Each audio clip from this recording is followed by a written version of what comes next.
What is good, y'all? It is Sean Peter Blunt. God, hey, hey. And today is Sunday. I'm gonna start calling this One Piece Sunday, man, for real. Because this is like, this is when the official chapters usually drop. Uh, this is when I usually react or like give my thoughts on the chapter, talk about it, discuss it. But today we don't have a chapter, but we're gonna do something different. We're gonna do kind of a different type of chapter reaction. And today we will be reacting to a fan made chapter by hold on, let me get the person's name right, just so y'all know. His name is Symbolicitus. I think I'm saying it right. Sometimes I'm bad at pronouncing this. Symbolicitus.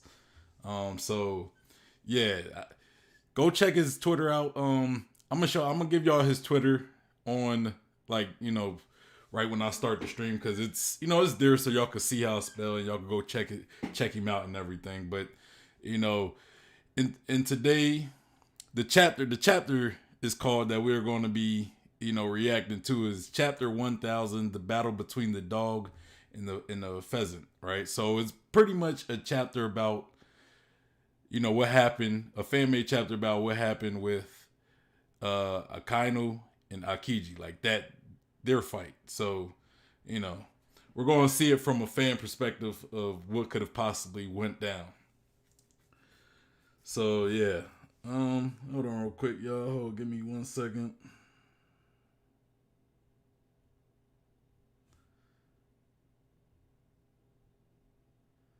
All right. Yeah. Okay. So yeah, but this is what we're gonna do. So today's gonna be a bit of a different stream. I'm not reacting to it. I didn't want to react to. A lot of time I usually react to YouTube videos. I wanted to react to something different. But today, I see. Let me read the chat. We got Cube in the chat again, man. Loyal subscriber, man. He a loyal subscriber at this point, man. So what's up, Q? What is going on? I'm glad to have you on this One Piece Sunday. That's what we calling it, One Piece Sunday. So yeah, So today's gonna be a bit of a different stream. We might even do some other stuff after. I don't really know how long this chapter is. And if it's relatively short, we might talk about some other stuff. Whatever you guys might want to talk about. I don't know. I just want to have a good stream today. But yeah, let's get into it. I'm gonna bring the chapter up. Bam. So here's what it looked like. Here is the cover page. Pretty good, pretty good cover page too. At that, let me kind of get myself in the frame a little more. Yeah. So the cover page, it looked just like, you get it just like a One Piece cover page. It said cover page request. Like, I think that's dope how he did that. Because a lot of times when you read the manga, you get cover page requests of somebody asking Oda to, I don't know, draw something a certain way. Like, you might be like, hey, like, you might get a cover page that say, hey, Oda, can you draw Frankie picking flowers with Momonosuke or something, And then Oda would, that'd be the cover page, Frankie picking flowers with Momonosuke. But this cover page is pretty much says Garp and Sengoku arguing about why the room is so cold while Aokiji is laughing. So clearly it's Aokiji making the room cold, but according to this, it kind of looks like Aokiji is kind of suffering from the cold too, which would be pretty weird, Aokiji of all people suffering coldness, you know what I'm saying? Him being made of ice, but even though he's probably the one making it cold. So we see Sengoku. He's pretty much got ice, like frost on his hat and dripping down his face. We see Sengoku's goat. I can't remember the name of Sengoku's goat, but he's like cold and shivering, and you know you can see frost on him as well as Garp, who has frost all over him, while they're kind of arguing at each other. And it kind of look like, you know, Garp got like snot coming from his nose. And then you also see in the top right, we got Aokiji. His face is frosted, which makes sense because it's Aokiji, and you know he's ice. But you also see his nose kind of dripping too, like it's almost like he's suffering from that cold as well, which would be weird. But yeah. So at the bottom of the cover page, if you kind of look like right here, we got Symolicitus, his Twitter handle. So make sure you go check him out. You know, go follow him if you're on Twitter, maybe. You know, or go shout him out. Go tell him I sent you or whatever. But go shout him out and be like, hey, you know, tell him how you feel about the chapter. You know, that'd be dope. Go tell him how you feel about the chapter. But okay. So let's get this going. Let me sip my water.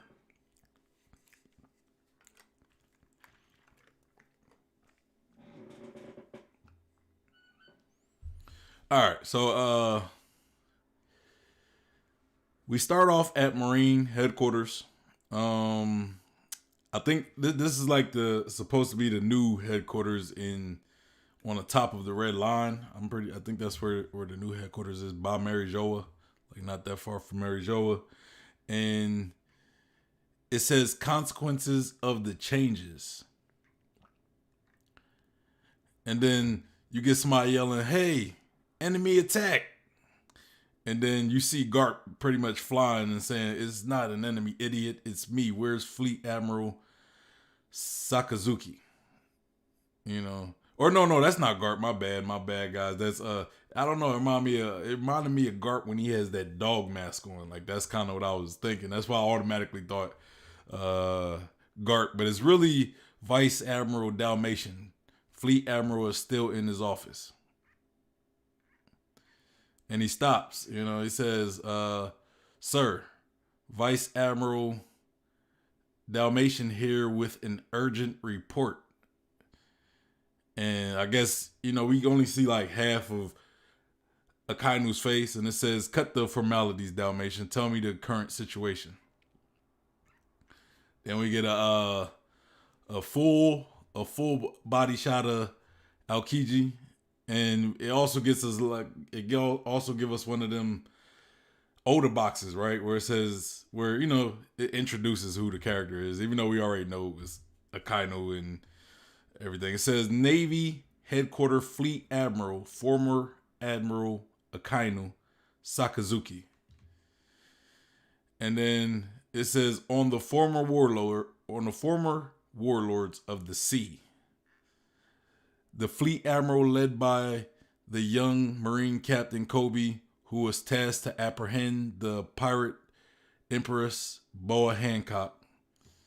You know, and it says that brat was able to bring her in. Maybe I really did underestimate his battle prowess.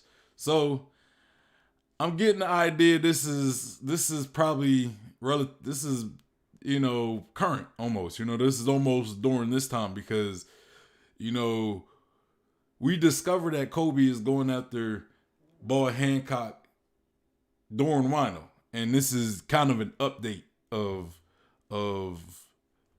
you know, the situation of Kobe and Boa Hancock, you know, so this potentially could be after Wano or even during Wano. Like I'm not really sure, but reading chat, it says Cube says it's the Dalmatian, and said yep, yeah, it's the I forget dude name is Vice Admiral Dalmatian.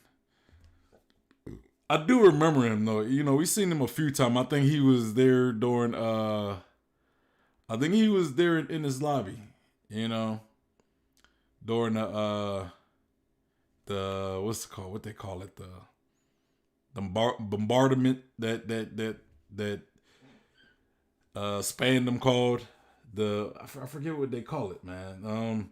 Remind me in the chat, Cube. I know you there. I know you there. So remind me, what's that bombardment they call the like you press the little golden snail and all these Navy fleet or these vice admirals come in different ships and then they just destroy a country or whatever, destroy an island, pretty much. That's what they did in O'Hara, you know.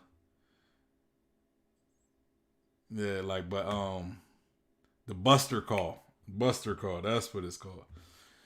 So yeah, so I think we see him with, you know, he was one of the vice admirals that did the Buster call. So I know we seen him in Marineford, like you said. You said we seen him in his lobby in Marineford. I'm trying to see if we seen him at any other times. Those are the only times I can really think of at the moment. But I mean, he's never really been that relevant, you know.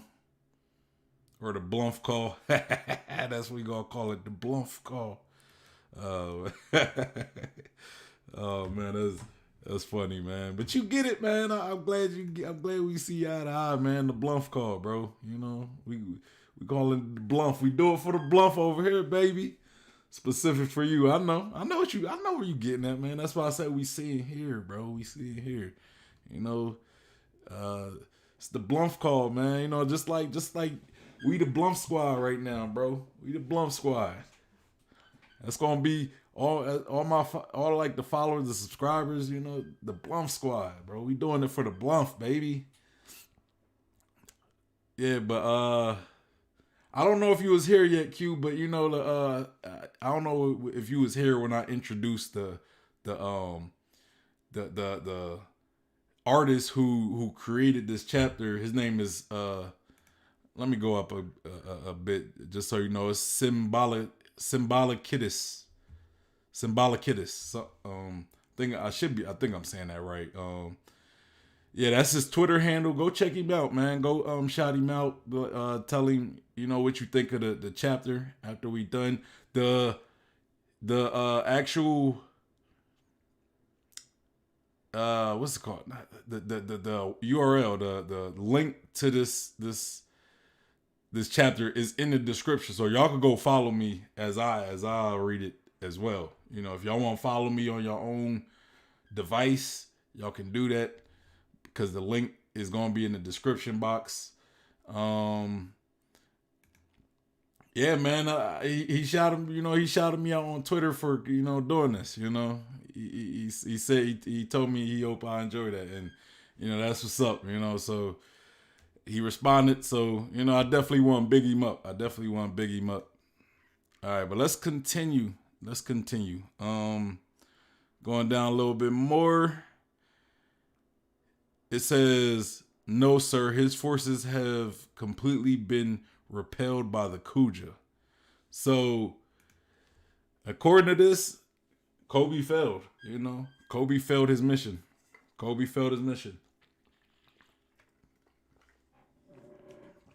I kind of think Kobe might actually succeed his mission though, because I think it would be a good feat for Kobe to have beat a warlord as notable as Boa Hancock, you know, especially, you know, because I always kind of look at Kobe. He's going to be kind of like the Garp of Luffy's Roger, right? You know, where they kind of have kind of a relation. I know a lot of people might say Smoker. A lot of people are like, nah, I think Smoker is. I don't think Smoker. I think Smoker is going to be like Sengoku. You know, Sengoku also clashed a lot with Roger as well as Garp did too, you know, but Garp and Roger had a much closer friendship than I would say Garp and Sengoku did. Just like Luffy and Kobe has a stronger relationship than Luffy and Smoker.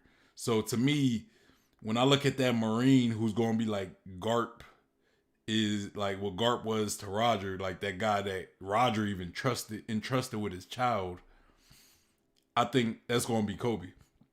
You know, so it's definitely a good move to establish Kobe as a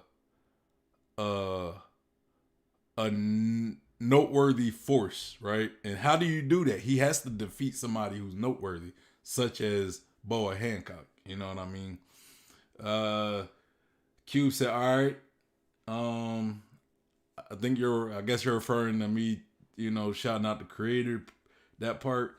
I feel he'll succeed. Plus, we saw his future rank, which is Rear Admiral. Oda messed up. What you mean Oda messed up? What you think Oda messed up on? Is it? I think he's currently a rear admiral. I don't think that's his future rank. I think that's what he is right now. Isn't he? I'm pretty sure. Or is he a vice admiral? He's like some admiral. You know. I'm sure you'll correct me in the chat. But okay, so we see Akainu looking a little frustrated. Looking shocked and little maybe frustrated. I guess because he was about to give Kobe some props, and then it was like Kobe still disappointed him. That's funny. That's funny to me. So okay, if anything, even if Kobe doesn't defeat Boa, I think he might defeat her, but I don't know if he's going to like take her in. I think he might actually let her go because of that relationship between her and Luffy and his friendship with her with Luffy. So yeah. All right. So he said their experienced fighters in high ground proved too much trouble for our forces, even with the pacifista. It was an utter defeat we suffered by the pirate empress hands. Okay, so according to this, the Marines went with the pacifista, right? They went with the pacifista. I would have thought maybe they would have some SSG with them, but who knows what the SSG is? So I kind of wouldn't expect, somebody to add the SSG, especially when we don't really even know anything about the SSG. Even though like he could have probably he probably could have mentioned the SSG without showing them. So but again, no qualms on that aspect. I would assume the pacifista probably would go help as well. I kind of think that the SSG could be maybe an advancement on the pacifista program because it's like before the time skip, the pacifista was kind of like they was that advance in the world government and marine technology, but after the time skip, they kind of proved to be not that big of a deal. So I would also think that maybe the SSG could be maybe an improvement on that, to where maybe kind of like what Q was telling me about a devil fruit army. I would think maybe it's a pacifista army with devil fruit abilities integrated in them. You know what I'm saying? Like you got all these pacifista with different devil fruit abilities. Maybe like admiral abilities. Like maybe you got some that are ice, some that are light, some that are magma. And why did I say those? Because Vegapunk would have had access to the admirals, right? And the admirals are like the top tier of the Marines, So if you're going to get devil fruit abilities, why not get the top tier devil fruits of the forces you have available, So, Cube says months before that Kobe scene, he out rear admiral for Kobe when he's still captain, or he wrote rear admiral instead of captain. Oda admitted that it was a mistake from his end. I researched SSG. It I didn't know that. Yeah, send me where like that source where Oda admitted that Kobe was a captain because I just took it as Kobe was a rear admiral. I didn't. I mean, but if Oda said he's still a captain and it was a mistake to call him a rear admiral, then I gotta take Oda's word. And it's fun. Kind of going off a little topic. A lot of people. A lot of people, like you'll tell them something that Oda says and they still won't believe you. Like you be like, yeah, Oda said that. You can give them the resource and they can look it up and they still act like Oda's wrong. Like they know more. Like I've come across fans that feel as though they know more about the series than Oda himself. I'm like, okay.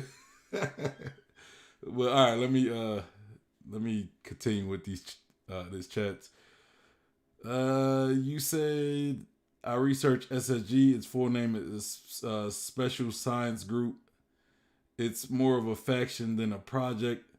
I feel that there'll be Prometheus since it's the only one we haven't seen been made artificially. Smile Zone, Pacifista, Logia through Pika. Kobe rank or current rank is still captain, but the Pacifista aren't Logia though. Like somebody referred to him having light abilities at like Kizaru, but they weren't like Logia though. Like they couldn't phase do nothing. They were just shooting beams out there. It was like laser beams almost. It wasn't. It's kind of like saying Pika like the Sunny has Logia abilities because it could shoot a laser out of its mouth. You know what I'm saying? I don't think. Yeah, I don't think it's. I don't think they're Logia. I think they're just integrated with laser technology. And somebody kind of said like their beams are like Kizaru or something. I do know what you're talking about, but like I'm not saying they didn't kind of integrate some like Kizaru's ability through himself, but it's kind of just like a laser, honestly. Like that laser they shoot, it's just a laser, honestly. Like you could create something like that. I don't think it's hard to replicate Kizaru's ability scientifically. You know what I'm saying? You said I had that with Kiku the other day. People refuse to accept that Kiku is born a man, considers herself female, when Oda explained it in the Vivre card. Well, I mean, Izo himself calls Okiku his brother. Like they both consider each other brothers. They don't sit there and say, "Well, no," he didn't correct him. Say, "Oh no, I'm your sister," or no. Izu, and I would trust Izu's word. When they were introduced, they were even called two brothers. The two brothers who were like actors or something. They were part of like a family of performers, not actors. That was Conjuro, but they were a family of performers. So no, like that's ridiculous. And I think we was in Impul or Udon. Was it Udon? I think it was Udon. Kiku even said like, I'm a man, but I feel like a woman in my heart or something. But she still identified as a man. She didn't. She just said I feel like She said something along that line. I can't remember word for word. He said, taking the power they use, not that Pacifista or Logia users. Just saying that since Drake made the correlation between the Pika and the Pacifista. Yeah, but what I'm talking about with the SSG is just they integrate the admirals to where they're actually able to. It's almost as though like they're Logia users where they can phase do things and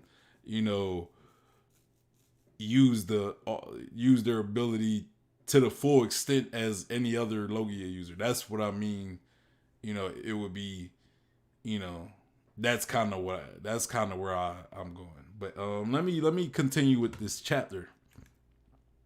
All right, so going down, it says, however, there was no engagement between Kobe and Hancock, and Akainu says, that could have ended disastrously for us. It was Kobe who sounded the signal for a retreat when he couldn't advance his forces forward. And Akainu says, good, we need to preserve our manpower from here on out. We can't afford to send out marine power to capture these warlords. Then why did y'all do them in the... like, why would you send them in the first place, what I would have done if I was Akainu, I would have sent, I would have went one by one to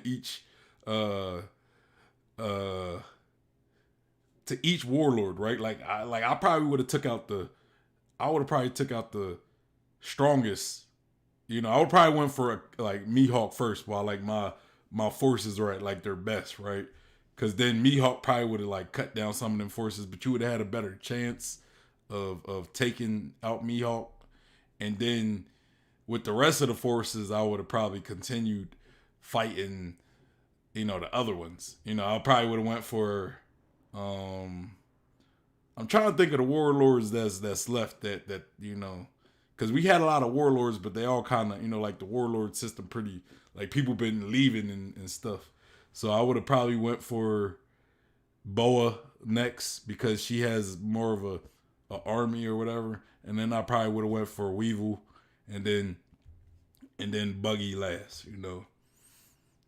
But I would have sent a concentrated force for Mihawk at least. I wouldn't have divided them up and went for him. That would have been ridiculous. But I get the logic behind it because you kind of want to surprise them. You don't want to attack one Shichibukai and then the other ones here get wind of it, and then it's they have that time to prepare.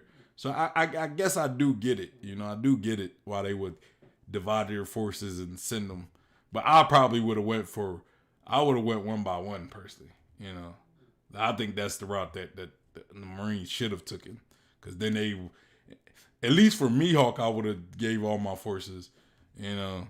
Not send what they send 4 boats for 4 ships for Mihawk. Come on now. What is the kind of what he smoking? What drugs he doing? What drugs is he doing? All right, let's continue. And then Akainu says, call back the Marine fleets that were sent to arrest the warlords, except Fujitara's fleet.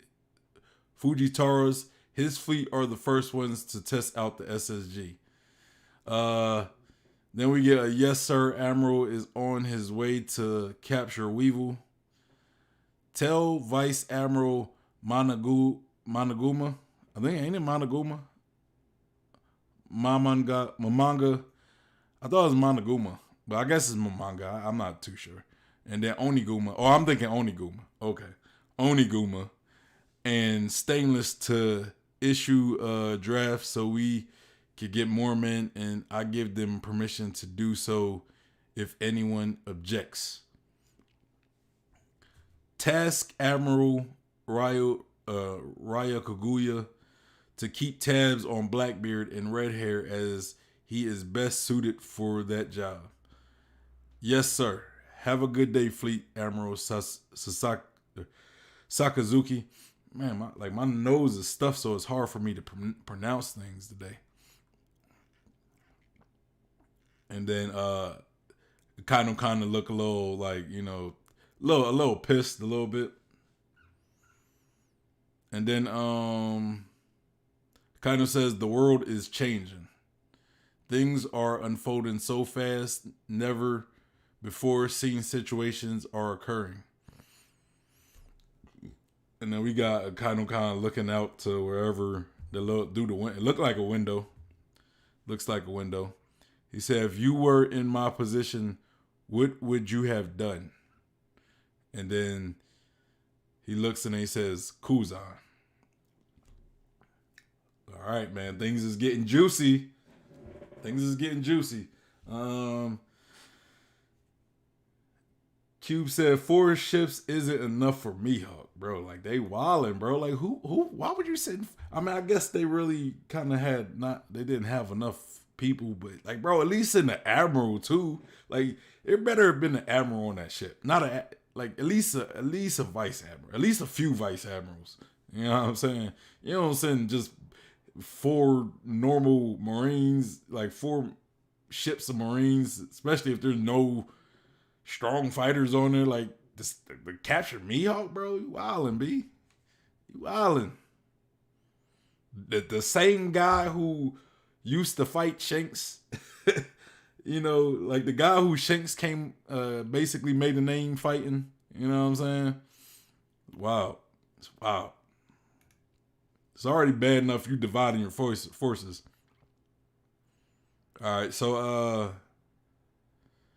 I guess this is when the flashback starts. This is when the juicy part of the chat this chapter starts.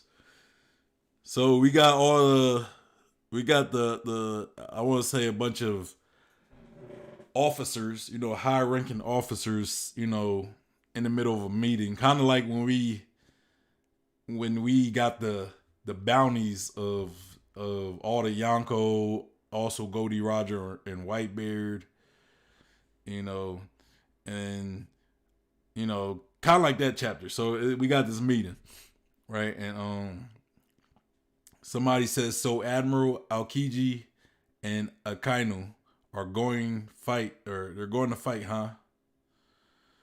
And the same dude who, you know, he reads out the wanted posters for the Yonko, you know, he says Admiral Aokiji is crazy for going along with this. Admiral Akainu has the most destructive fruit. Calm down, brand new.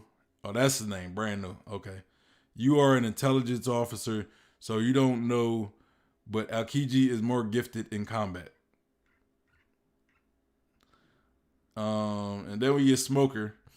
He says, Stainless is right. Admiral Aokiji has had his fruit for longer than Admiral Akainu. He has even awakened it, unlike Akainu. Okay, so according to this, Aokiji has had his devil fruit way longer than Akainu. I mean, I don't know how accurate that is. I'm playing along with the chapter, but I don't know how accurate that is.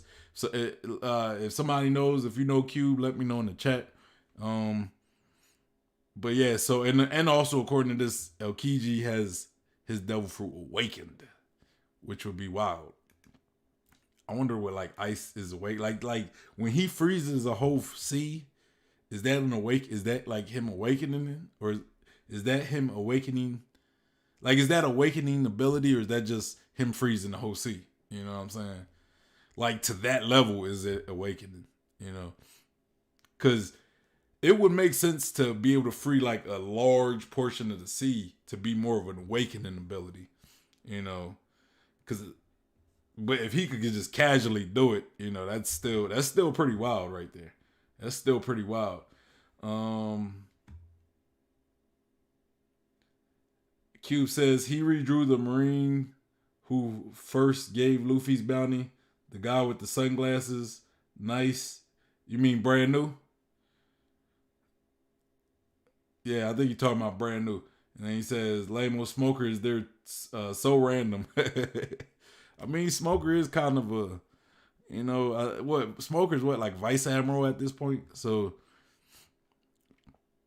I would think, you know, Smoker's at a level where he could sit in these meetings, you know.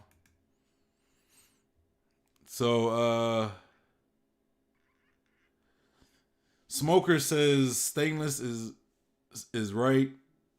Admiral Aokiji has had his fruit for longer than Admiral Akainu. He has even awakened it, unlike Akainu. Bro, when Akainu gets his awakening, you know, if he hasn't awakened it yet, bro, that'd be scary. It's already destructive as hell. So just imagine awakening. That'd be ridiculous. That fact alone has leveled the playing field between those two monsters. But one thing is obvious: whoever loses, they will never put on the cloak of justice ever again. Ooh, those are stakes right there. And then we see a certain island in the world. You know, assuming Punk Hazard, of course.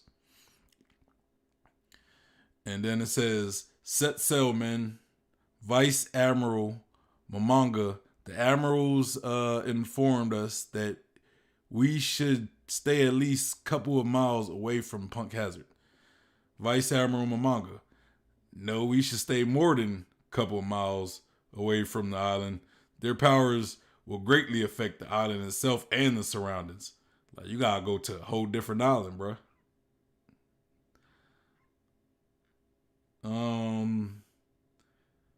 Cube says we can't know the difference between admirals since it's a plot-driven manga. Oda doesn't reveal much of admirals' fighting ability since time skip. So honestly, no factual idea, only my speculation.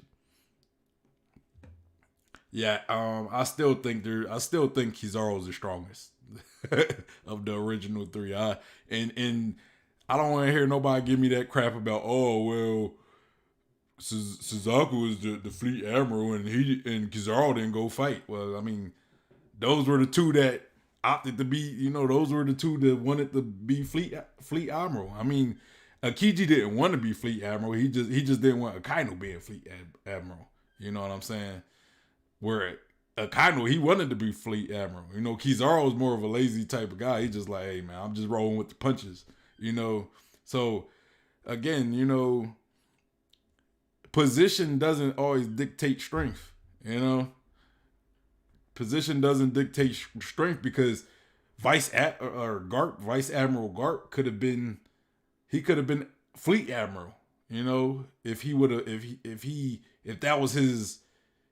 he had the ambition to become fleet admiral, he would have been fleet admiral. He would have at least been admiral, but he didn't want to be admiral. He didn't want the responsibility, so he stayed vice admiral. So that doesn't mean Vice Admiral Garp. That doesn't mean Garp's not as strong as an admiral just because he's not an admiral.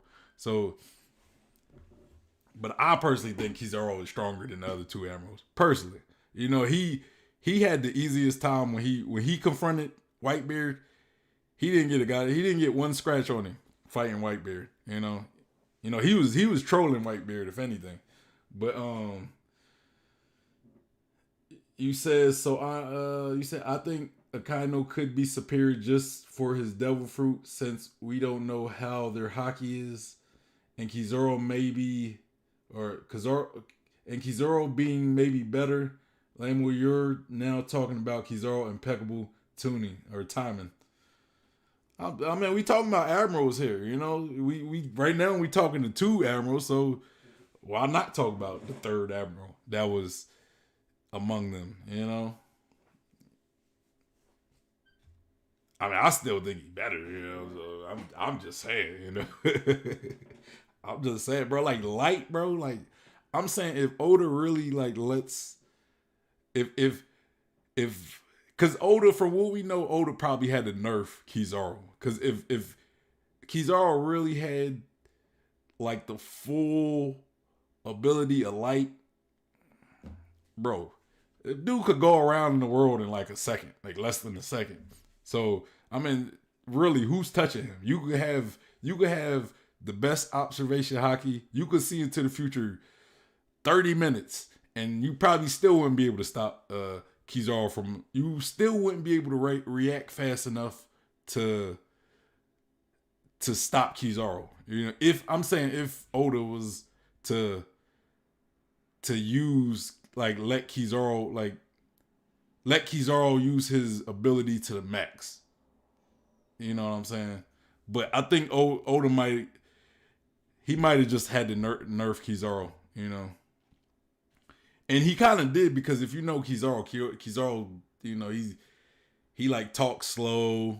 He's real sloth, So that might have been Oda's way of nerfing Kizaru, you know.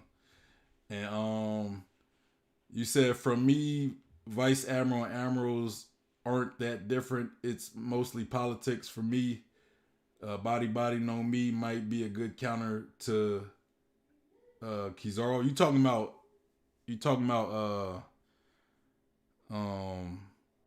what's his name? Bartolomeo's Devil Fruit. I mean, it would be a good it would be a good ability just to not get attacked, but what can he do against Kizaru? You know what I'm saying? And who's to say Light couldn't just phase do that? Well, it's a clear barrier. You know what I'm saying? So the fact it's a clear barrier, he could probably still phase through it. You know, as Light. I'm not talking about as a Logia. I'm talking about as Light, maybe. You know, but even if it is a good counter, it's not necessarily going to do much. It's just a good counter defensively against Kizaru. I think the Devil Fruits that are like the best counters against Kizaru. Like if Kizaru was to fight these two people, he would be at a disadvantage, and that's just more of a matchup thing. It would be Blackbeard and probably Fujitaro. You know, because gravity does affect light, and black holes also absorb light. So, you know, Blackbeard probably could kind of nullify Kizaru's ability. But even then, you know, Kizaru, you have to be able to react faster than Kizaru could attack you.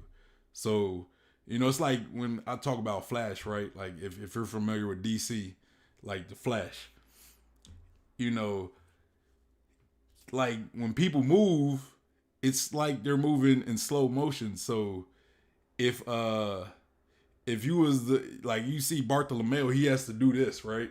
So that takes like a second to do, right? But for somebody like the Flash, doing this would be like this. Like the perception of it is just you see what I'm saying? So before Bartolomeo could even erect his barrier, so, you know, if Kizaru could, like, you know, if let's say Kizaru moves at the speed of light, you know, Kizaru could probably attack somebody like Bartolomeo before you could even react. You know, but again, I think Oda might have nerfed Kizaru. And but yeah, we're not talking about Kizaru no more. I answered to chat though. You said his fruit don't let anything pass that moves with force or great speed. Odin couldn't break it. I get that, but again, it's only gonna be effective defensively. You know what I'm saying? And light is different from other things. You know, light is different from blunt force. You know, it's almost like if you think about it, you could still see Bartolomeo in his barrier, right? You could still see him, right? What that means, like how vision works, is like light reflects off an object, it goes back into our eyes, and it creates a photo of what you're seeing, right? So in a way, light is still penetrating that barrier. You know, it's like a window almost. You know, light still goes through a window. You know, a window can't stop light from entering. You know, it now blackness, like something black absorbs light. So, you know, so yeah, like Bartolomeo's ability, and that's why I say if Kizaru's ability is really used in the way that light works, you know, and Oda didn't just crazy super nerf Kizaru, then it's even Bartolomeo's fruit would be like useless because light goes through shit like that. You know, the fact that you could see Bartolomeo already disproves that, because it's the light has to go through Bartolomeo in order for and bounce off of him and come back out, and for people to be able to see him through his barrier. If that makes sense. It might not make sense, but you just got to understand how like vision works and how light works and all that stuff works to really, you know, I guess get what I'm saying. But continue. Uh, let's continue the chapter. All right, so we got Akainu and Kuzan pretty much staring at each other. Aokiji, look like he's fired up. Or Aokiji. Akainu look like he's pretty fired up, and then he goes in for a punch, and he screams Kuzan, and Aokiji is just kind of just standing there, and it's like he blasts Akainu away what looks to be like it's hard to tell. It looks kind of like a spear, but kind of in the shape of like the marine symbol, right? And it seems to actually, hurt Akainu. I guess the darkness is like it might be. Hold on. I'm trying to look at this because I'm looking at it like it kind of looked like there's like a spear that's made out of Aokiji's leg that shoots it out, and the projectile that is charging at Akainu is like maybe laced with armament haki, right? And the move is called Ice Block Polaris, and this catches Akainu, and he's bleeding through the mouth. And he says, he's thinking in his head like, hey, damn it, how did he catch me? Just shocked, right?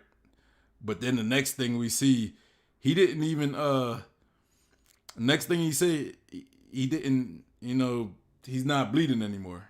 It doesn't seem to be. So was this kind of like a observation hockey illusion? Almost like, was this a kind of seeing through the future?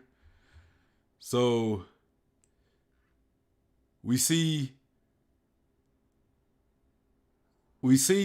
I want to say it's Akainu, right? He says, so he used observation haki as well. He was ready. Or maybe that's Aokiji saying that. Aokiji saying that. So this whole thing that happened it didn't even really happen. It didn't even happen. It was just kind of like a observation, future sight type thing going on, right? Kind of like when Luffy was about to attack Mihawk and then his arms got chopped off.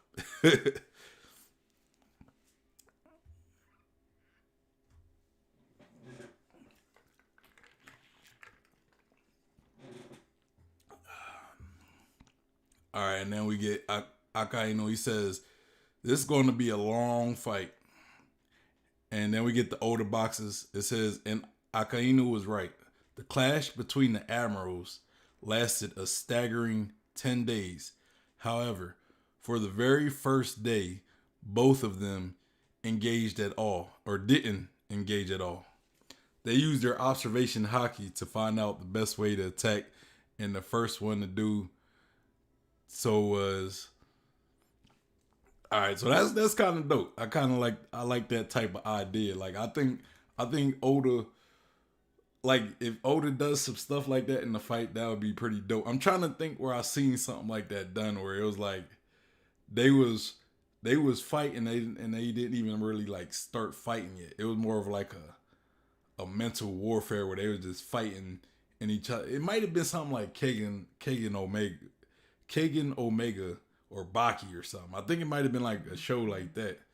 But they was like fighting and it was like, they didn't even move yet, but they was still kind of fighting, I think it was one of those shows. I could be wrong. It could be like something completely different. But that would be dope, man. Like if Oda pulls some stuff like that where you just get two like strong future sight users fighting through their future sight, like almost like they're playing like a game of chess. You know, and so it says the first one to do so seems to be Akiji. You know, this is day two. Punk Hazard was Aokiji. He initiated the fight that would have ripple effects all across the world, the whole world. The brawl of the pheasant and the dog begins. Okay, okay. So we got Aokiji going in for a fight or going in for a punch, as well as Akainu, and we see them punch, and it's like a conquerors hockey clash where you see all this these radiation from the this energy, this hockey emanating from the clash, just kind of going all over the place, and it eventually splits the sky, and you see the currents of the ocean going crazy. And then we go down, we get the older box that says their clash will go on to permanently changing the landscape. And we see Akainu, pretty much emanating his magma heat. And we also see Aokiji emanating all his ice and all like the frost coming from the ice. And it says, even after fighting Whitebeard, he has this much raw power. This is going to be a pain in the ass. All right. Still got more images. All right. It says, listen, Kuzan, we fought side by side like brothers. We don't have to do this. And then Aokiji say manipulative bastard. Sakazuki, seeing how you operate as a Marine officer, it made me realize I can't let the Marines soak their hands in the blood of the innocent, even if it is a pain in the ass being a fleet admiral. So, he doesn't, again, Aokiji, he doesn't want to be fleet admiral, Aokiji just likes to take it easy, But at the same time, he doesn't want somebody like Akainu being the fleet admiral. That almost kind of made me think, like, what if Kizaru wanted to be fleet admiral? Like, how would Aokiji have felt for Kizaru? Like, would he be cool with that? Because Kizaru is more laid back, so maybe he'd be able to relate to Kizaru a lot more. But at the same time, Kizaru seems more like he'll follow orders. Like Kizaru seems more like he's lazy. Like he's like when you get Aokiji, you got Aokiji on this side of the spectrum, and then you got Akainu on this side of the spectrum. Like absolute Akainu being absolute justice, Aokiji being more like relaxed justice, like lazy justice, I think. And then you got Kizaru, who's more like he's kind of like in the middle. He's kind of lazy, kind of similar to Aokiji, but at the same time, he's also, dutiful. Like he does his duty, even though he may not, want to. He still do it. He has no problem doing it. It's just he does it at his own pace. He does it at his own pace. But again, like I feel as though Kizaru follows orders. Like if let's say Akainu, is part of Sword, right? Let's say Akainu end up betraying the world government. I think Kizaru will still remain loyal to the world government. But yeah, okay. So he says, we get like a panel of Ohara and yeah, so we get these panels of Ohara, right? I guess two separate panels of Ohara. One is all the Marine ships going to Ohara, and then the other one is it looks like when they blew that ship of innocent people that were leaving Ohara. It says more horrific incidents like Ohara will occur under your command, and I can't let it happen again. And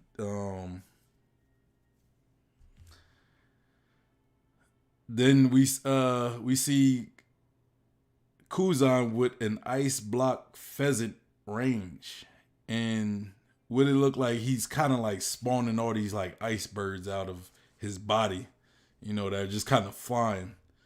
And Akainu probably using his observation haki, he says behind me. And then I guess Aokiji is using these ice birds to almost teleport behind Aokiji, similar to how you might see like Itachi Uchiha when he uses those crows. And he pretty much, I'm trying to think of the word. He rematerializes through these birds, and Aokiji, it looks like Akainu pretty much blasts something at the birds, but we see Aokiji kind of dematerialize again, to avoid the attack that Akainu is attacking him with. Let me read this chat. It said, I feel that Kizaru is the odd duck. Haven't seen enough of his personality to see how his true allegiances are. Kizaru could surprise us. What you said right there kind of is pretty much the reason why I think Kizaru could potentially is stronger than the other two, because he is the odd duck, right? Because I think he is the wild card, and that's kind of why I believe there is a chance that Akainu might be part of Sword, because we never really seen Kizaru fully go all out. Like every time he's fighting, he's pretty much like, oh, he has the same demeanor. You never see Kizaru like, oh my goodness, oh. We seen Akainu like that when he fought Whitebeard. We seen Aokiji like that when he tried to clash with Whitebeard. Like he was, I think I can't remember how it happened though. I think Whitebeard caught him with an attack, and we seen like Akainu or Aokiji bleeding or something. But Kizaru just be like saying the same demeanor regardless what situations he in. He always has the same demeanor. And why do I feel as though he's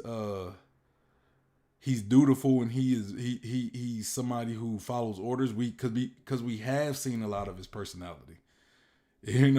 Like we seen he was sent to when after Luffy punched the Celestial Dragon, he was sent to Sabaody, right? Like nothing, like it didn't take him that long to get there either, so it's not like he was like, oh, I don't want to go and all that. He went and he did what, he fulfilled his order. Now he didn't, he was kind of toying around. He was playing around with it, but he still was, attacking the supernova. He still was going after the Straw Hats. It was to the point where Kuma had to help. You know what I'm saying? Like Kuma had to show up and be like, yo, let me save y'all by like, helping y'all escape pretty much. So, there is a duty to him, to where he at least follows orders, anytime he's told to do something, he follows orders. When Sasaki was pretty much like, hey, go get Luffy, after Marineford, Kizaru doesn't, like, at that point, Akainu ain't even over Kizaru, and Kizaru was going after Luffy, right?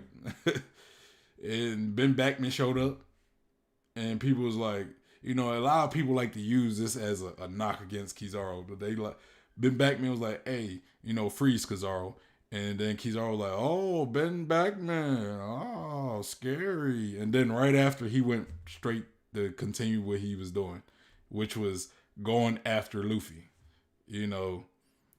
like trying to get Luffy. following an order, right? Like he had a mission. There was a goal they wanted to achieve, and he was doing what he could to achieve that goal. Somebody brought up the point that he was really going hard trying to get Luffy because he failed getting him the last time. So that could be the case too. He was trying to get Luffy because he failed a previous order of getting Luffy.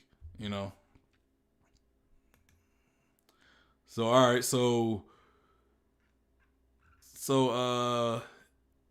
we see Akainu try to attack Aokiji again. Did I say Kaido? I meant Akainu. I think it sound like I said Kaido.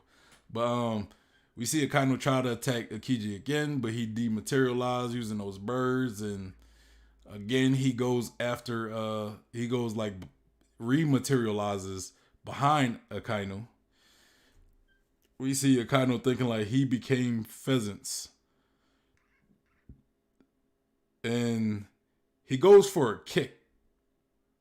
And somewhat grazes Akainu. I don't know. But Akainu pretty much blocks it with his devil fruit ability. And we see Aokiji says, we fought together, but we never fought against each other. The gap between us is bigger than you or other people think. So I'm not sure if this is Aokiji kind of saying like, I'm stronger than you, or if this is Aokiji saying like, hey, you're actually the stronger one. I think it's Aokiji saying like, I'm stronger than you. Like I got the advantage right now, because he is looking like he has the advantage at the moment. And he says, damn it, why couldn't I get away in time? I saw it perfectly how he was going to attack, and why are my arms stiff? And he said, what the hell happened? Why has my magma solidified? So it's pretty much like Aokiji was able to freeze Akainu's magma arm, right? But it doesn't really take much for Akainu to pretty much burn off that ice. And Akainu was thinking to himself like, what kind of move was that? Is this what his power is truly capable of? Man, I might have gone a bit overboard. That's Aokiji saying that. And now Akaino's still thinking to himself like, so this is the power of an awakened Logia. And you see the terrain. It looks pretty icy at this point. But that could also be magma. I'm not too sure. I'm kind of taking it as it might be ice, right? Like Aokiji is kind of like freezing the whole area. And then Akainu says, I am magma that consumes everything. Meteor volcano. And this is like that attack where he kind of like throws all these punches in the air and it comes back down almost like it's raining meteorites, like volcanic meteorites. And Aokiji said, you don't understand, do you? The one who has the advantage is me, not you. So yeah, he was talking about himself, confirmed, right? And Aokiji's just, he sees all these magma fists coming down, and he does a ice block range Polaris, and it's those little ice. They kind of look like icebergs, right? But kind of like spear tips to a degree, and they're all flying out, and they pretty much is there to block the magma punches.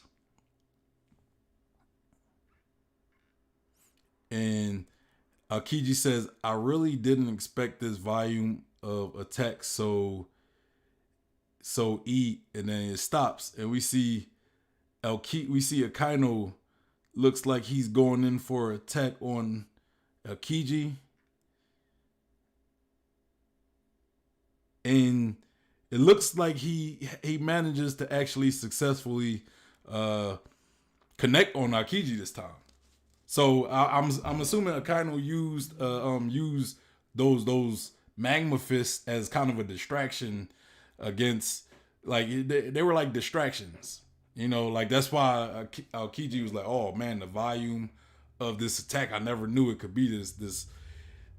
He said, I really didn't expect this volume of attack to attack so E, and then he stops, and then Akaino goes in for the attack while Aokiji is distracted.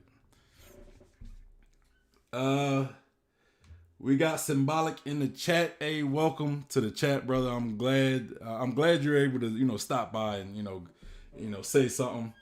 Especially I'm kind of reacting to your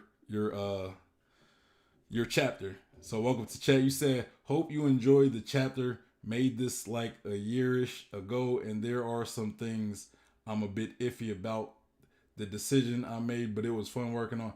Hey, it's all good, man. The thing about it is it's all up to you. It's your vision, So, I don't like to question the artistic vision because, again, this whole story that we all enjoy and love, it's Oda's baby, right? So nobody knows what Oda wants. We can only give our own stories almost, our own fan fiction, our own speculation. So far, I have no problem with none of the things you've done.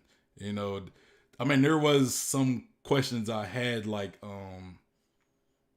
I guess in the beginning of the chapter, like if I don't know if you're still in the chat, but in the beginning of the chapter, I was curious what was the timeline of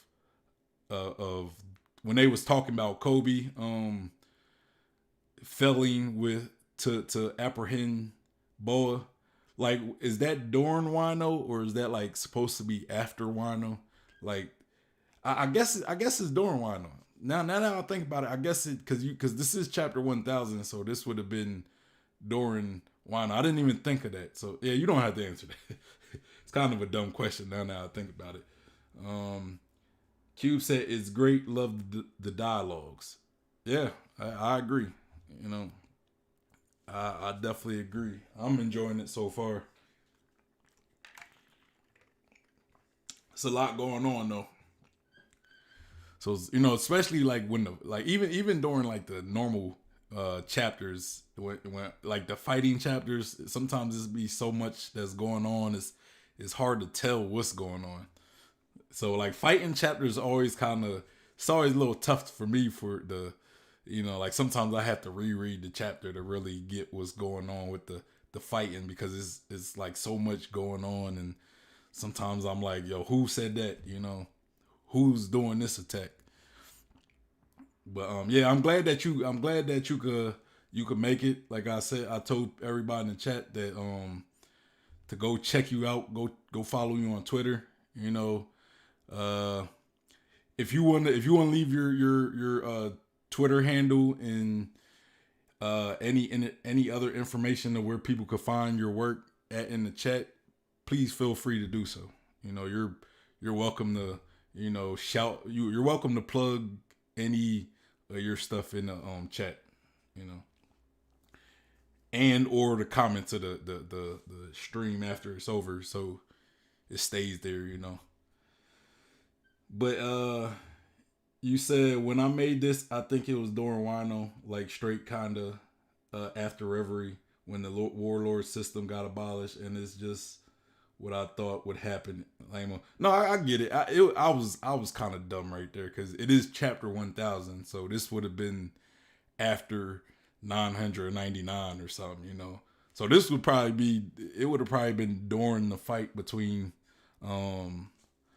This would have been right before Luffy got to the roof, I guess.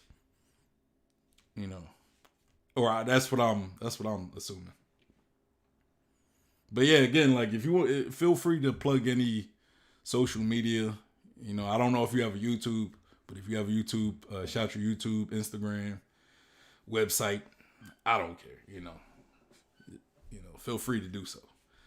But let me continue. So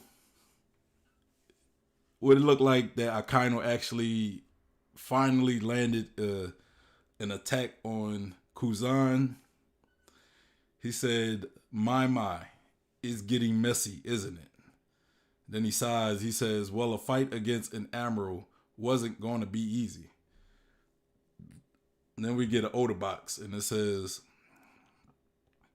Aokiji was the first one to draw blood. However, Akainu severely underestimated the gap between them. He says, you have never fought against an awakened Logia user, have you? So maybe he didn't actually connect that attack. So it looks like, Akainu kind of has Kuzan. It looked like Akainu has Kuzan pinned down with his fists, but Aokiji is still kind of like Aokiji just like staring at Akainu, like it didn't really even phase him much. And part of his hand kind of looked like it looked like you see through part of Akainu's hand, and you see like Aokiji's mouth. So I guess that's something that Aokiji is doing, where he's like maybe icing through the punch and breaking it or something, maybe to be able to talk. Maybe he says, I always respected you as a fighter, but I wish I could respect you as a person, as we were such good friends, but I can't let you stain the marine hands with unjust blood. And then we see Aokiji go for Ice Block, Ice Age, and it kind of looked like Aokiji pretty much like shoots a barrage of ice at Akainu. And we see Aokiji. He says, phew, you got me good, Sakazuki. I'll give you that. And then Akainu seems to be trapped within this block of ice. And which I don't know why Aokiji would think he could he could trap a magma user within ice, you know what I'm saying? But he says, you think you can trap me in your ice? And then the ice pretty much melts off of Akainu, and he says, Kuzan, we really are at the point of no return. And he manages to free himself out the ice. And, they both pretty much reset. They're both in position for, preparing their next attacks. Man, it don't even look like they came for a fight, man. They came in their suits. Like it's like Marine officers, man. They don't even dress the part of a fight, right? They just dress like they going to a business meeting or a wedding or something. And even when they go to a fight, they still dressed up. And he said both admirals smiled at each other, not because they thought they won the fight, but because they were having fun. Yeah, you gotta, One Piece characters love their fights. And they both go, we see them both go for attack. And they clash, which this clash we see pretty much engulfs what it looks like. It engulfs the entire island. Not only just the island, we see like the seas just like going crazy. It's unstable. We see the tides going crazy, and even in the sky, we see the clouds kind of, pushing away from this clash. And we continue with the older box. It says, to finally settle their rivalry that they have that they have had since they joined. It was a sign of respect, them using their full power. And now the gruesome fight for 9 days straight begins, a battle to determine the next fleet admiral of the Marines. Got crack the neck. Ooh, that was a loud crack. Ooh. Aokiji kicks Akainu pretty much in the neck. Kicks him in the neck. The assault from both admirals continue without anyone easing the pressure. And we see Akainu punching Aokiji, and Aokiji like almost throwing a flurry of punches, and also or not, yeah, Aokiji throwing a flurry of punches, and then Aokiji also kicks Akainu.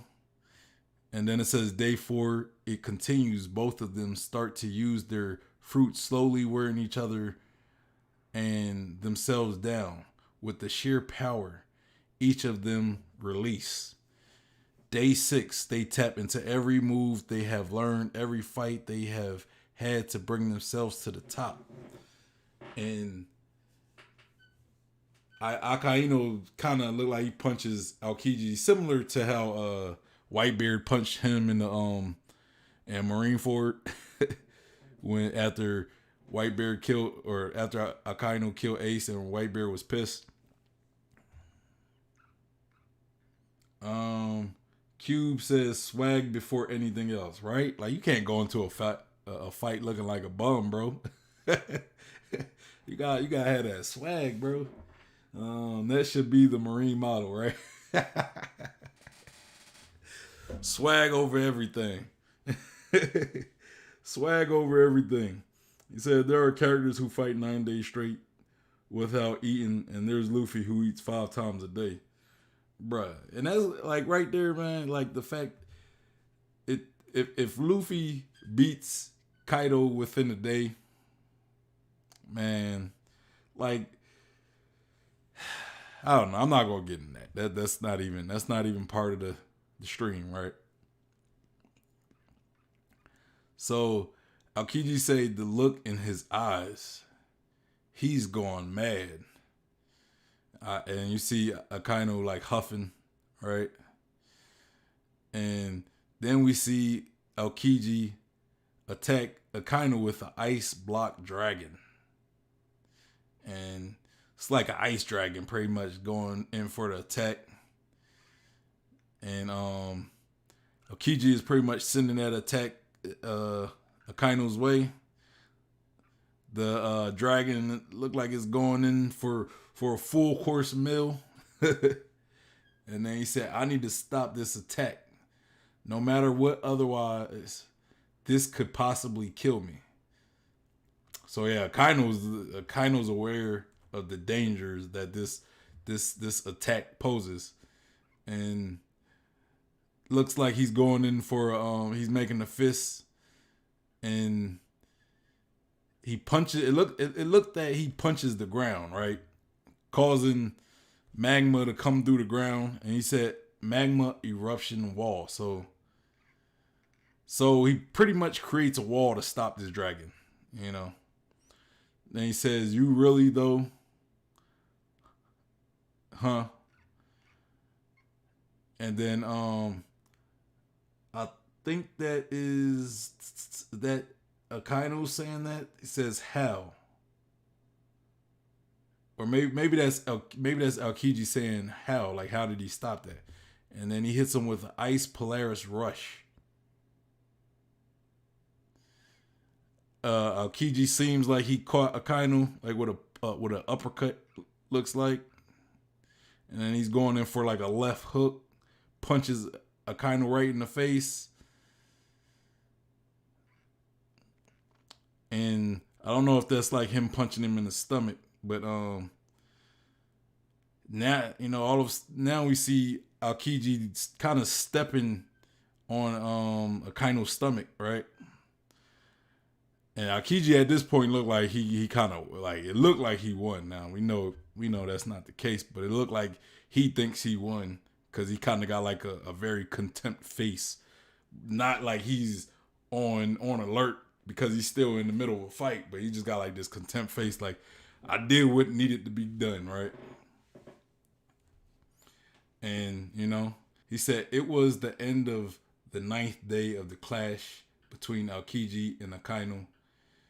and we see Akainu, like it looked like he's walking towards, or we see Akainu laid out and Akiji like walking towards Akainu. And he said, and seemingly Akiji came out victorious, transforming the whole island into a tundra due to his awakened devil fruit. However, and then we get kind of a scope of what looks to be the island, all iced out. You know, it's like an ice age. Say you really know how to push the right buttons. Suppose that helped in you climbing up the ranks. And it said even he knew it wasn't enough to keep him down.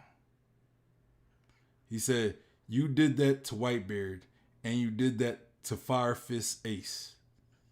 This is Aokiji talking. He said, I guess you had to compensate in some way to gain an advantage without awakening your fruit.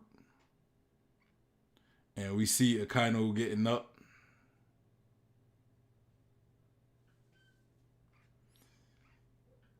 Let me read this chat. I've seen some chats come in. You said, he said, Cube says there are characters who fight 9 days straight without eating, and there's Luffy who eats 5 times a day. Oh yeah, I read that already. But symbolic in the chat, he said, looking back at it, the art has really dipped in quality, huh? And then Cube said it's great. I mean, I know it has to, I know it's not easy doing something of this magnitude, and you really went all out with it. You know, like you wrote a lot. Like it looked like you drew a lot of panels, right?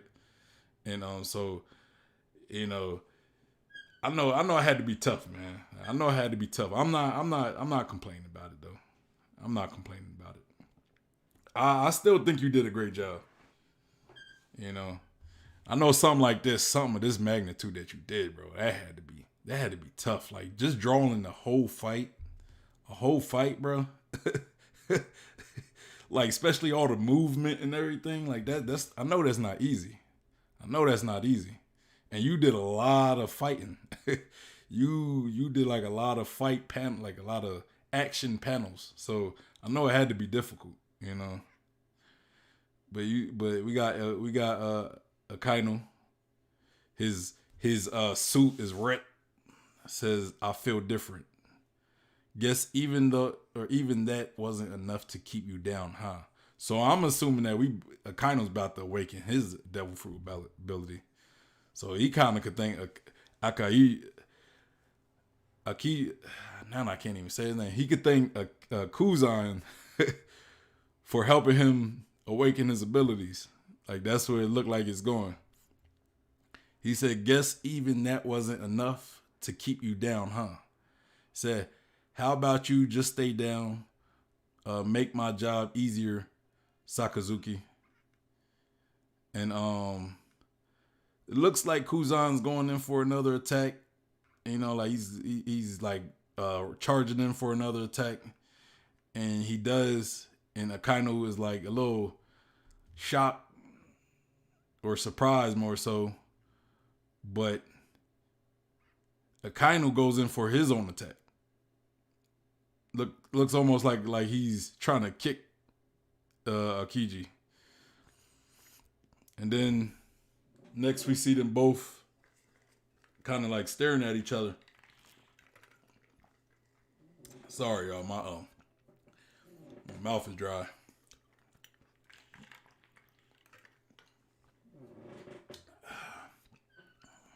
All right.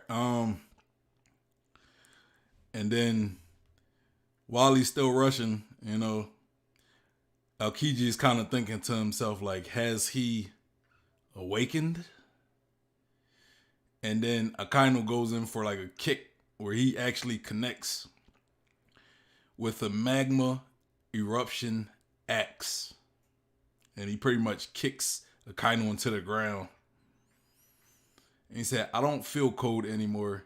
Has the effects of his ability worn off? Where's all your bravado going now, huh, Kuzan? What a pain in the ass. He said He has awakened, but all this point he would only have the capacity to do one more. Or he said at this point, my bad, I read that wrong.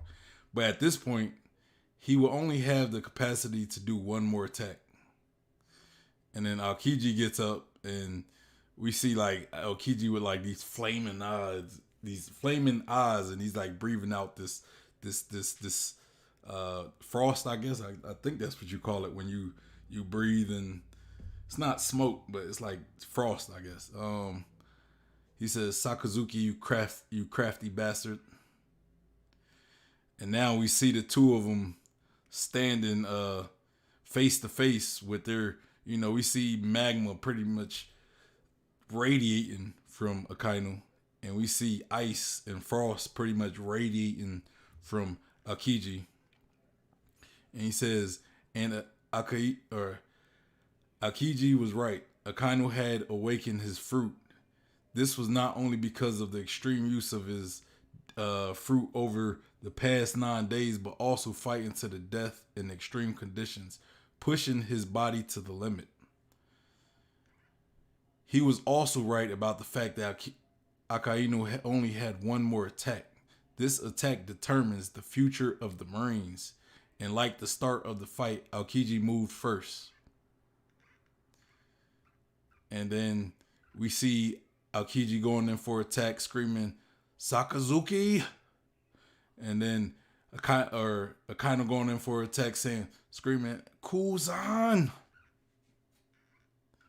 And it looks like, I want to say that's, seeing how Aokiji is going towards the right, and or they're both kind of going towards the right with this one, but I want to say that might be Akainu's hand that's stopping Aokiji.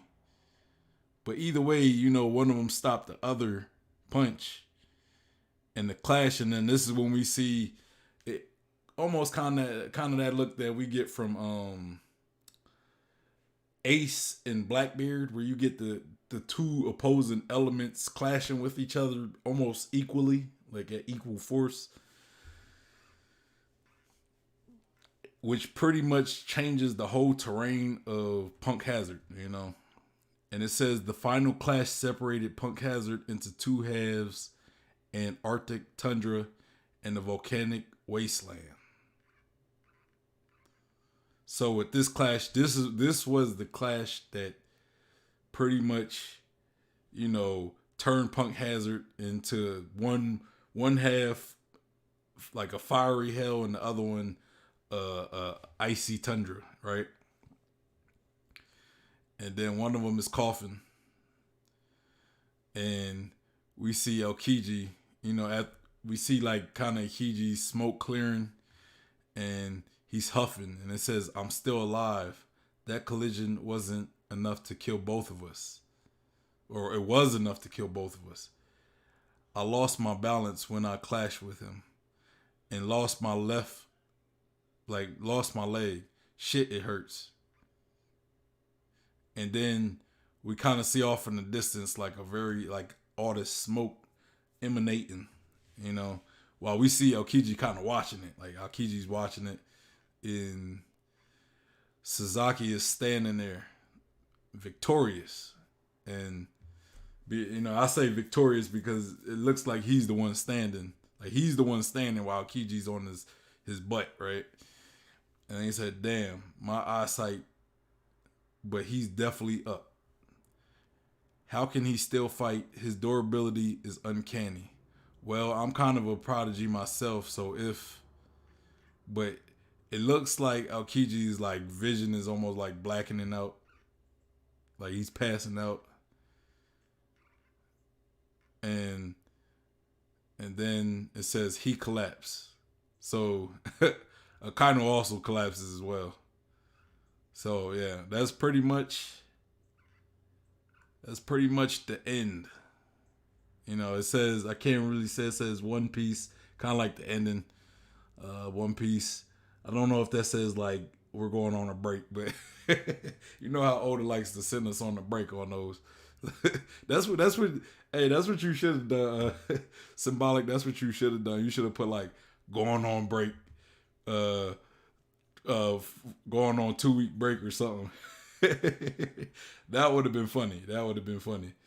Uh, but yeah, let me get rid of that window. So they pretty much both collapse at the end. I thought it was gonna be something where we get like a clear winner, right?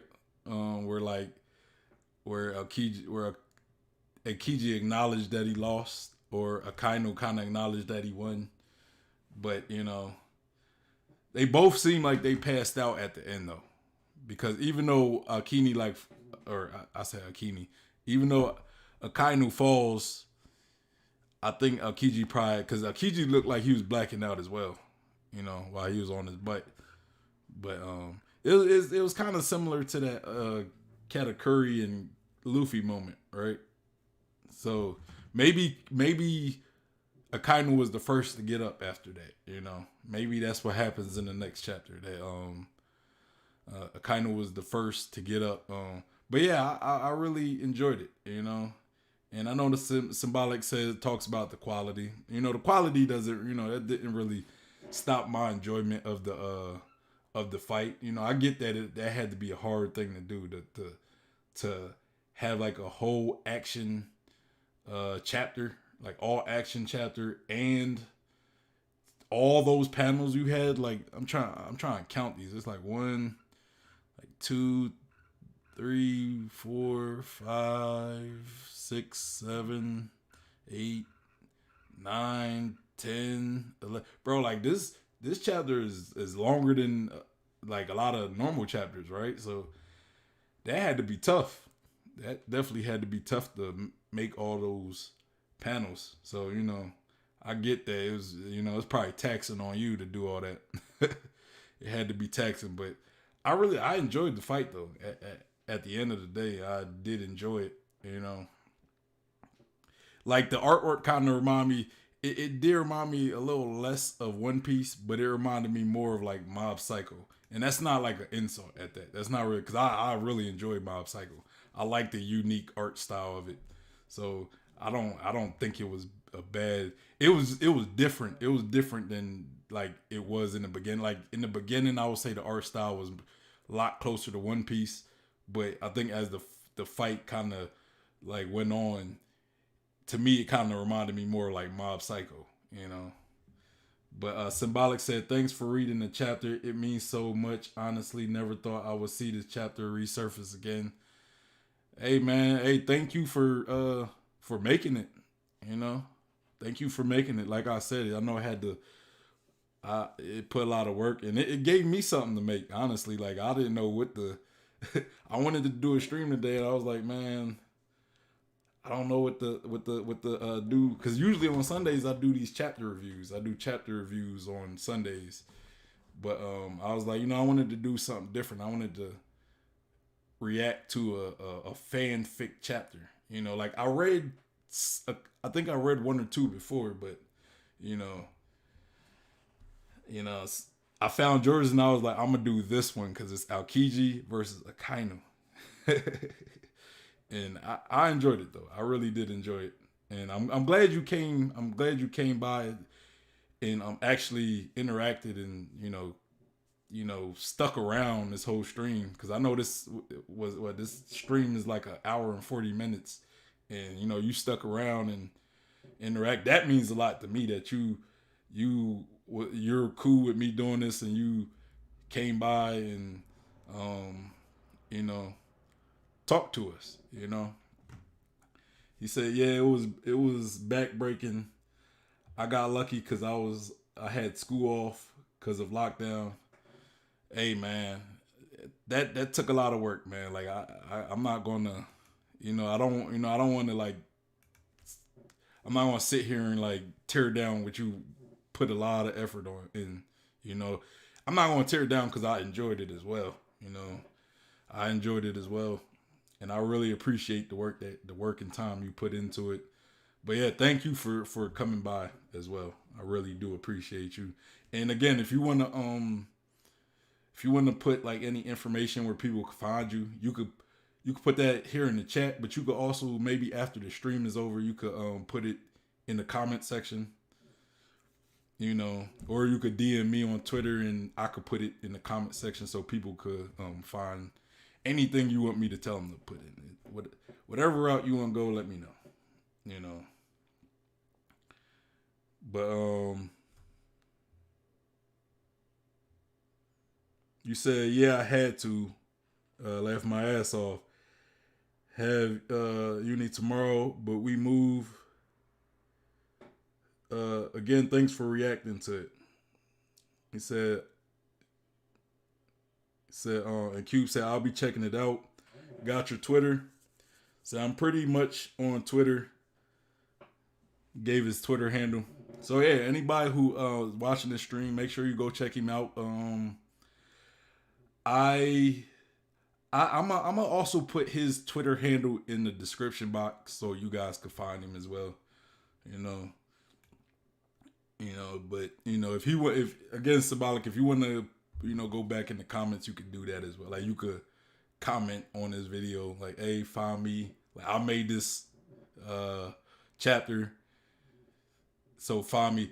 And if you have any other chapters or any other any other you put any other work, maybe any other chapters I could probably do more reviews on, I'll be more than happy to do it. I'll be more than happy to review it, whatever, or I could share it in my Facebook group or whatever, or the Discord. Matter of fact, I'm gonna probably share this chapter. I'm gonna probably share this chapter in my Discord and on Facebook group, in my Facebook group as well. So more people could see. I really appreciate you content creators. Especially y'all that put y'all work into it, all that. So yeah, there's that. As far as the chapter, I like that. I like how one thing I like that you did was, I like how you started the chapter, right? You started the chapter in present day Wano. At least at the time it was present day. You started it in like the present story, and then you kind of used it. You kind of used the fight more so as a flashback. I thought that was dope. Thought that was dope. But yeah, that's pretty much all I got. It's pretty much all that I got. Shout out to Cube, for coming through once again. Coming through once again in another stream. Shout out to Symbolic for making the chapter. Giving me something I can react to, something I can make something to. Not only that, for showing up. I do a lot of these reactions, and I don't often get the original content creator to stop by the chat and actually say something. So you stopping by, that actually means a lot for me. But yeah, that's all I really got. So anyway, thanks everybody else who tuned in. I really appreciate it. Make sure, if you've been here, make sure you like the video. Make sure you subscribe if you haven't already. I will be doing a giveaway at 50 subscribers. So make sure you hit that subscribe button. I'll be giving away 2 of those Straw Hat Pirate flags to 2 subscribers, right? Make sure you follow me on Instagram, Twitter at Blumpguide, and also my Facebook page as well at Blumpguide. And if you're looking to be a part of a One Piece community, I do have a One Piece Discord and a One Piece Facebook group that you can be a part of. All the links will be in the description box below. But yeah, it's your boy Sean Peter Blumpguide. Hey! And Cube says, see ya, bro. Hey. See ya, bro. But But yeah, anyway, I hope y'all have a good uh y'all have a good evening. You know, rest of y'all day. I'm not sure what I'm gonna do this week. I might not drop anything tomorrow, but if I don't, I'm gonna definitely drop something Tuesday. But I might drop something. I don't know. It's just I think I got something going on tomorrow. It just depends on how that goes. Uh, Cube said can't wait for the next reaction. Yeah, either tomorrow or Tuesday will be the next reaction. Probably Tuesday though. Probably Tuesday. I might take a break tomorrow. I got something to do, but and it plus it'd be kind of a little just a little break. I try not to take breaks often, but like I might take 1 or 2 breaks a week.